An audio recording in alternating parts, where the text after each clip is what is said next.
how a toxic fandom bullied a voice actress off the internet, literally, by Rook Solace. In late March 2023, while the Resident Evil 4 remake was launching to rave reviews and huge sales, something ugly was happening just out of sight. Lily Gao, the voice and motion capture actress for the iconic spy Ada Wong, suddenly vanished from the internet. Her Instagram, which had been a platform for her to celebrate her work, was almost completely scrubbed.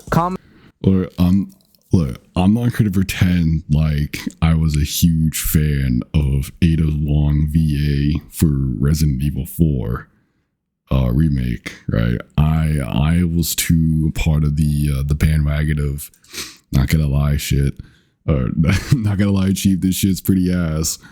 But I don't think it's really worth the death threats and harassing someone off the platform because you think someone didn't really do a great job. But you know, it's just the nature of the internet that these things happen. Unfortunately, it shouldn't happen, but you know, these freaks think they have the right to do some heinous shit like this.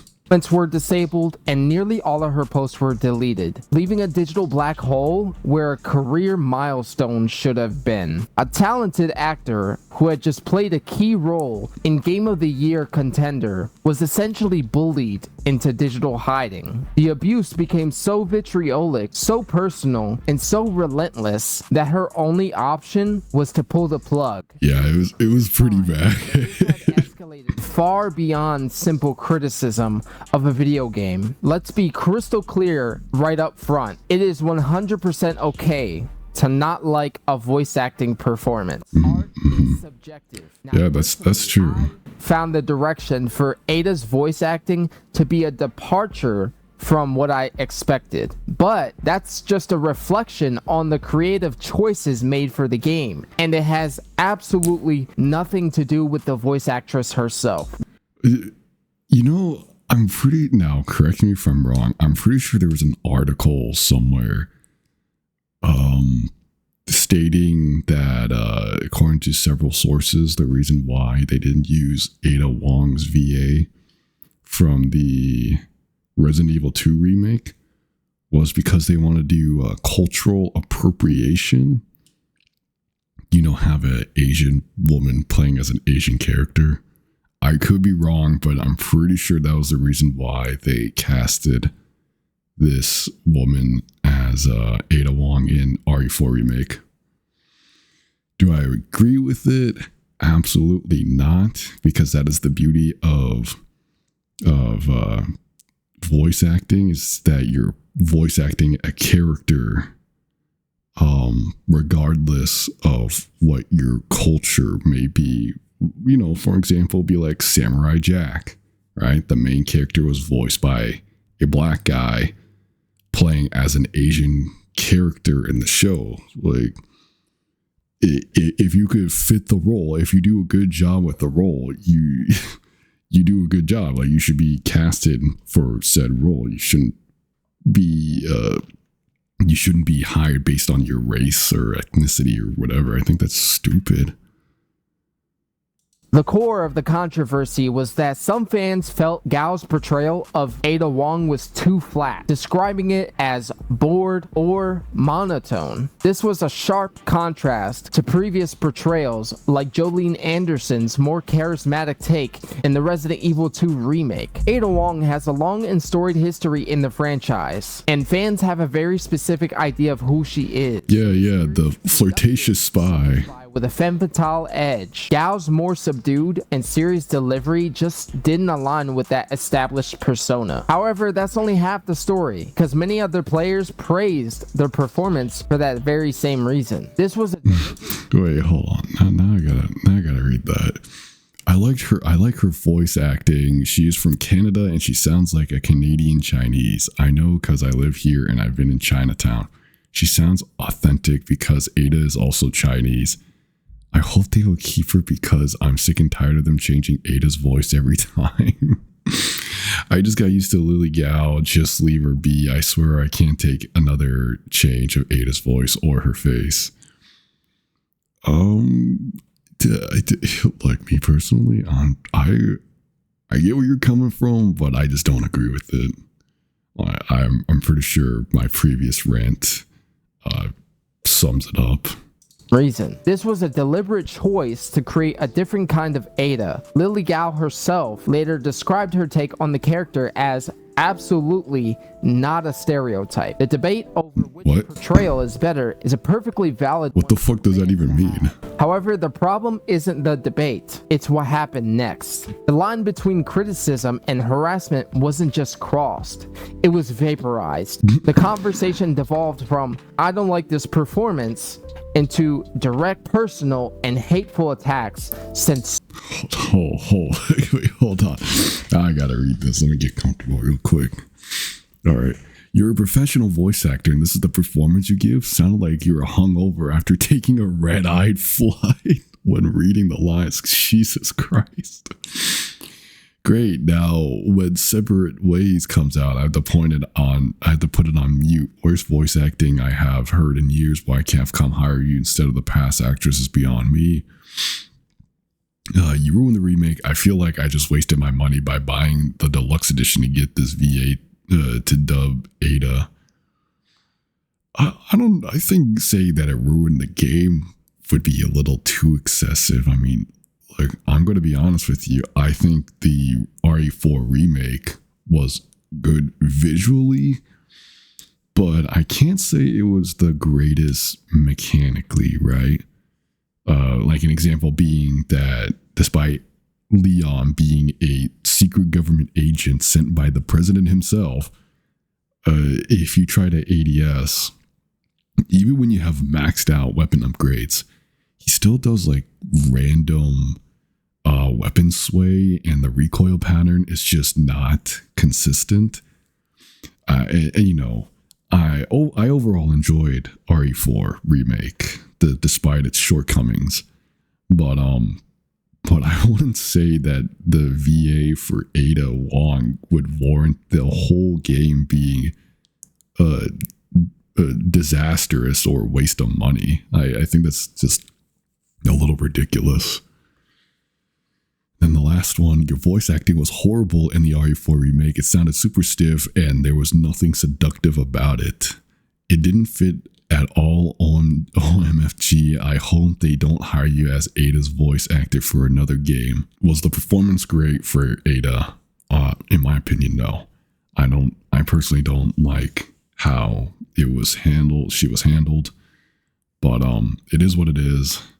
And hopefully they cast a more fitting role for the next game, right? But fuck, it's just, I guess it's just a little too much. And you know, to a degree, I think, what if I was a voice actor, right? I feel like that's how a lot of these people would feel about me if I started doing some VA work for a character that for a beloved character people like. Oh no, yeah, like that's part of where my sympathy lies in, but I certainly don't think that how this was handled was good, you know.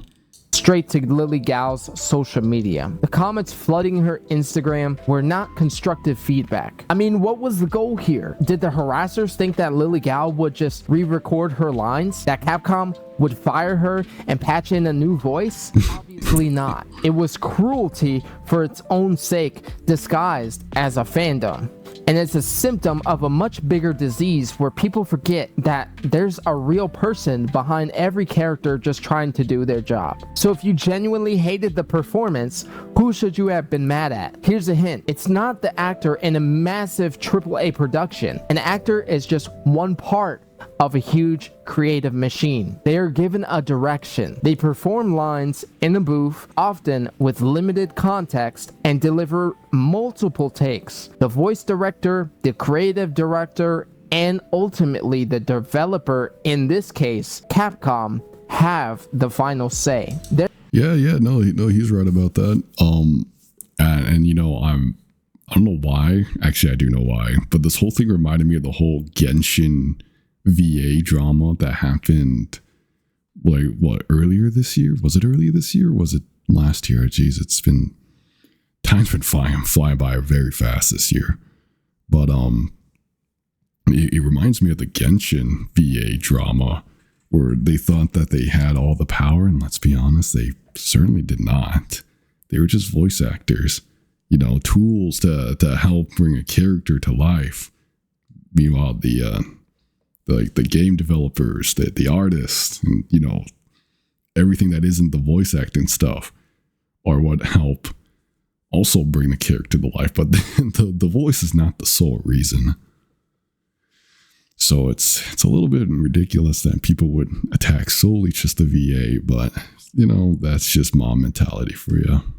They're the ones who listen to all the options and decide that, yes, this is the performance that we want. However, if the final result wasn't to your liking, the blame, if you must place it, lies with the direction and final creative approval. Lily Gao was hired to do a job under specific instructions, and she did her job. Any criticism of the result should be aimed at the company that made those decisions and not the individual that they hired, because sending feedback to a developer can be more productive rather than just harassing one of their employees when they literally have no control over what happens to the character. The story of what happened to Lily Gao is a shameful moment for the gaming community. It shows a complete failure of basic human decency from a segment of the audience. Ultimately, this is not a story of defeat. The bullies that wanted to punish her to make her regret taking the role and maybe even drive her out of the industry have failed. Because as of late in 2025, Lily Gao is still working and booking major. Oh shit. She's even okay. As Ursa in the highly anticipated second season of Netflix's Avatar: The Last Air. Can someone in chat or in the comments tell me whether or not this is actually going to be good? Can somebody tell me whether or not the Avatar, what is it? Is it a show or a movie that Netflix is making? I don't even know if it's out either. But if anyone knows, I don't think it's going to be good, but I could be wrong. Like similar to the One Piece show, right? It was a show, not a movie. Apparently that was really good, mainly because the author was making sure that that everything was going well behind the scenes. My honest opinion, live action shows are never the best. That's just me. No, I agree with you 100%, Drips. There are times where live action does work, but most of the time it just doesn't feel right. It's like a cash what's the word I'm looking for?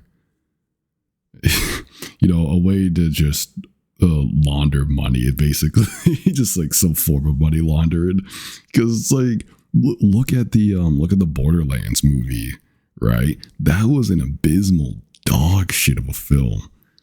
And then there's the Minecraft movie. While the movie itself, let's be honest here, was pretty trash. The only reason why it did as well as it did was mainly because of how many people were just memeing the fuck out of it. And then, they were basically encouraging that behavior. So it made it very successful. Then there's the FNAF movie. That's a mixed bag in my opinion. I enjoy it. It's kind of like one of those, it's bad that it's good, in my opinion. I enjoy the FNAF movie. I didn't watch the second one that came out a few days ago, but I'm sure it's on the same level, if not maybe a little bit worse. And then there's the Resident Evil live action. Don't get me started on that. Bender. She weathered an unimaginable storm of toxicity and came out the other side not just surviving, but thriving. We have to remember that criticism ends where harassment begins, and the people who bring our favorite worlds to life deserve our respect, not our rage. But anyways, if you stuck around this long, thank you for engaging with a tough subject. If this is the kind of analysis you value, then please consider liking the video, subscribing to the channel, and also becoming a channel member. But anyways, you guys, this is Rook Solus, and hopefully I will catch you all in the next video. Yeah, definitely a crazy thing to experience from a community for sure. Should it happen? No. Is it kind of an inevitable thing? Yeah, because let's be honest, people are very parasocial, Jesus, towards fictional characters for some reason. And if you say one bad thing or do wrong one thing about the character or whatever, they might just send a witch hunt out for you.